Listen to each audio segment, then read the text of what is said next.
কল্পনা করুন আমেরিকা, চীন আর ইউরোপের সমস্ত শক্তি মিলেও যেখানে ইরানকে 1 ইঞ্চিও নড়াতে পারেনি, সেখানে জয়শঙ্করের মাত্র 3টে ফোন কলেই পুরো যুদ্ধের খেলা উল্টে গেল। বিশ্বের সবচেয়ে বিপজ্জনক 55 কিলোমিটারের হরমুজ প্রণালী, যেখানে ইরান মাইন পুঁতে রেখেছে, যেখানে আমেরিকার জাহাজ আটকে নেওয়া হয়েছে, ইসরায়েলের জাহাজ আক্রান্ত হচ্ছে, সেই যুদ্ধজোন দিয়ে ভারতের পুষ্পক আর পরিমল ট্যাঙ্কার নিরাপদে তেল গ্যাস নিয়ে বেরিয়ে এসেছে। কেউ একটা গুলি চালায়নি, কোনো চুক্তি সই হয়নি, শুধু একটা ফোন, আর ভারত জিতে গেছে। এটা কি অসম্ভব? না বন্ধুরা, এটাই ভারতের নতুন কূটনীতির জাদু। বিশ্ব এখন অবাক চোখে তাকিয়ে আছে কিভাবে একটা দেশ যেখানে সবাই ব্যর্থ, সেখানে একা সফল হলো। জয়শঙ্কর কি সত্যিই অসাধারণ? হ্যাঁ, কারণ তিনি জানেন শক্তি দেখানোর চেয়ে সঠিক সময়ে সঠিক লোকের সঙ্গে কথা বলা অনেক বড় অস্ত্র। আর এই 3টে ফোন কলেই হরমুজ খুলে গেল, যেখানে সুপার পাওয়াররা মাসের পর মাস ধরে চেষ্টা করে ব্যর্থ হয়েছে। এই ঘটনা শুধু তেল আনার গল্প নয়, এটা ভারতের স্বাধীন কূটনীতির বিজয় গাথা। এখন আসুন বন্ধুরা, বুঝে নিই হরমুজ প্রণালী আসলে কি। এটা একটা সরু সমুদ্রপথ, পারস্য উপসাগর থেকে আরব সাগরে যাওয়ার একমাত্র রাস্তা, মাত্র 55 কিলোমিটার চওড়া। কিন্তু এই ছোট্ট রাস্তা দিয়ে বিশ্বের প্রায় 40% তেল যায়। আর ভারতের জন্য আমাদের 40%-এরও বেশি তেল গ্যাস আসে এখান থেকেই। সৌদি আরব, ইউএই, ইরাক, কাতার সব এই পথে। ফেব্রুয়ারি 28 তারিখে যখন যুদ্ধ শুরু হলো, ইরান এই পথ বন্ধ করে দিল। মাইন পুঁতে, ড্রোন উড়িয়ে আমেরিকার জাহাজে আটকে নিল, ইউরোপের জাহাজ ফিরে গেল, চীনের জাহাজও আটকে রইল। কিন্তু ভারত, আমাদের 28টা মার্চেন্ট জাহাজ আটকে ছিল সেখানে। ক্রু সদস্যরা বিপদে, দেশের রিফাইনারি চালাতে তেল লাগবে, রান্নাঘরে গ্যাস লাগবে। এই সংকট শুধু এনার্জির নয়, এটা জাতীয় নিরাপত্তার সংকট। এখানে একটা কথা বলে রাখি বন্ধুরা, অতীতে কতবার এই হরমুজ বন্ধ হয়েছে। 1980 সালের ট্যাঙ্কার যুদ্ধে, 2019-এ ইরান আমেরিকা টেনশনে, কিন্তু কোনো দেশই একা এই পথ খুলতে পারেনি। আমেরিকা নৌবাহিনী পাঠিয়েছে, ইউরোপ জোট বানিয়েছে, চীন টাকা দিয়ে চেষ্টা করেছে, কিন্তু ফল শূন্য। আর আজ ভারত একা দাঁড়িয়ে সেই অসম্ভব কাজ করে দেখিয়েছে। কিভাবে? এর পিছনে আছে আমাদের দীর্ঘদিনের কৌশল। আমরা শুধু তেল কিনি না, চাবাহার বন্দর তৈরি করেছি ইরানে, বিলিয়ন ডলার খরচ করে। এই বন্দর দিয়ে আফগানিস্তান, মধ্য এশিয়া পর্যন্ত পথ খুলেছে, পাকিস্তানকে বাইপাস করেছে। ইরানের জন্য এটা গুরুত্বপূর্ণ। তারা জানে ভারত শুধু ক্রেতা নয়, পার্টনার। আরও একটা বড় কারণ ভারতের নিরপেক্ষতা। যুদ্ধ শুরু হওয়ার পর আমরা কারো পক্ষ নিইনি। জাতিসংঘে ভোট দিয়েছি ডিএসকেলেশনের পক্ষে। আমেরিকা যে বলিনি তুমি ঠিক, ইসরায়েলের সঙ্গে সম্পর্ক থাকলেও ইরানকে দোষারোপ করিনি। এই কারণেই ইরান দেখেছে ভারত তাদের শত্রু নয়। আমাদের সম্পর্ক ইসরায়েলের সঙ্গে গভীর, আমেরিকার সঙ্গে স্ট্র্যাটেজিক, রাশিয়ার সঙ্গে ঐতিহ্যবাহী, আর ইরানের সঙ্গে 10 বছরের চুক্তি। একই সঙ্গে সবার সঙ্গে। এমন অবস্থান পৃথিবীতে আর কোনো দেশের নেই। এটাই জয়শঙ্করের লিভারেজ। বন্ধুরা, এখন পর্যন্ত যা শুনলেন তা শুধু পটভূমি, কিন্তু আসল খেলা এখনই শুরু হচ্ছে।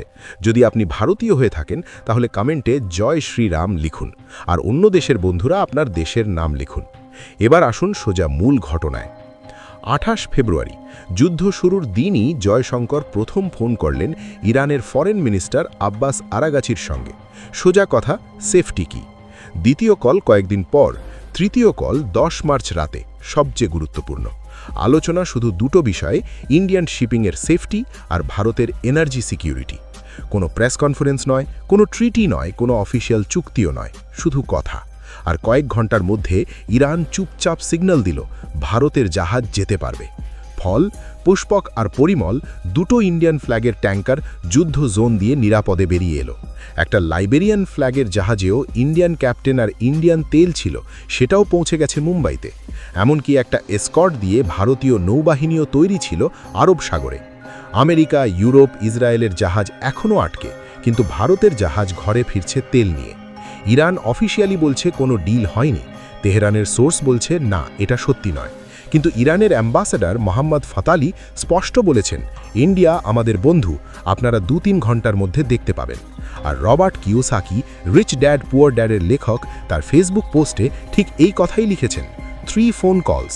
India's External Affairs Minister S. Jaishankar has now spoken directly with Iran's Foreign Minister Abbas Araghchi 3 times in 2 weeks.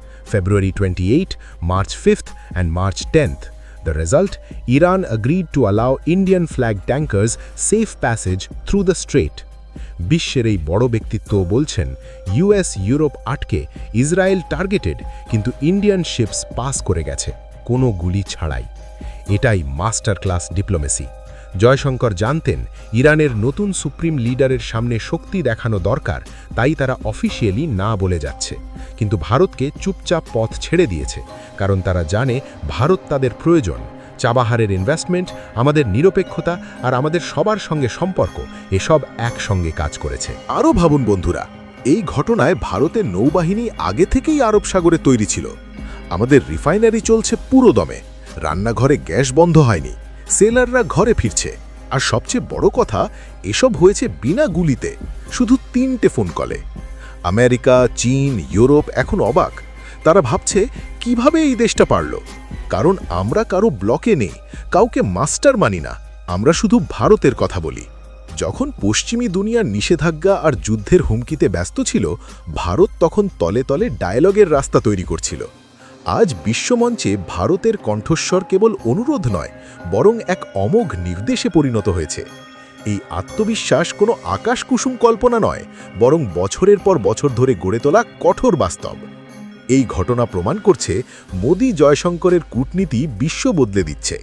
আমরা সবার সঙ্গে বসি, সবার সঙ্গে কথা বলি আর কাজও করে নিই, এটাই আসল লিভারেজ।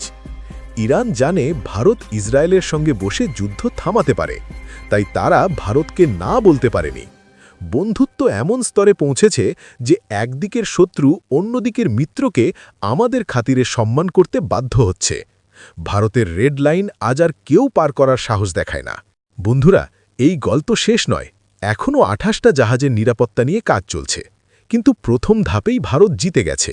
এটা শুধু তেলের জয় নয়, এটা ভারতের গৌরবের জয়। অনেকে ভেবেছিল যুদ্ধের আগুনে ভারতের অর্থনীতি ছাই হয়ে যাবে, কিন্তু ভারত সেই আগুনকে পাশ কাটিয়ে নিজের জন্য নতুন পথ বের করে নিয়েছে।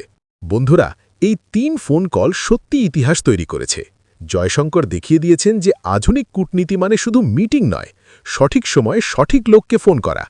আমরা কোনো ব্লকে নেই, তাই সবার সঙ্গে কথা বলতে পারি। চাবাহারের মতো ইনভেস্টমেন্ট, নিরপেক্ষ অবস্থান আর সবার সঙ্গে সম্পর্ক, এই কম্বিনেশনই ভারতকে অপরাজয় করে তুলেছে। বিশ্ব দেখেছে যখন সুপার পাওয়াররা ব্যর্থ, তখন ভারত একা জিতেছে। আজ ভারতকে পাশ কাটিয়ে এশিয়ার ভূরাজনীতি কল্পনা করাও অসম্ভব। আমরা শুধু নিজেদের স্বার্থ রক্ষা করিনি, বরং পুরো গ্লোবাল সাউথের ভরসা হয়ে দাঁড়িয়েছি। এই জয় প্রমাণ করে যে নিউ ইন্ডিয়া আর কারোর দয়ায় চলে না, বরং নিজের শর্তে দুনিয়া চালায়। এটা শুধু এনার্জি সিকিউরিটির গল্প নয়, এটা আমাদের জাতীয় গর্বের গল্প। রাহুল গান্ধী যাই বলুন, ভারতের রান্নাঘর আজও জ্বলছে। জয়শঙ্করের এই মাস্টার স্ট্রোক আমাদের শেখায় যে শক্তি দেখানোর চেয়ে বুদ্ধি দেখানো অনেক বড়। ইতিহাস বইতে হয়তো অনেক যুদ্ধগাথা লেখা থাকবে, কিন্তু এই রক্তপাতহীন কূটনীতিক বিজয় সোনালী অক্ষরে লেখা থাকবে আগামী প্রজন্মের জন্য। জয় হিন্দ। এই কূটনীতি আরও অনেক যুদ্ধ জিতবে। ভারত মাতা কি জয়।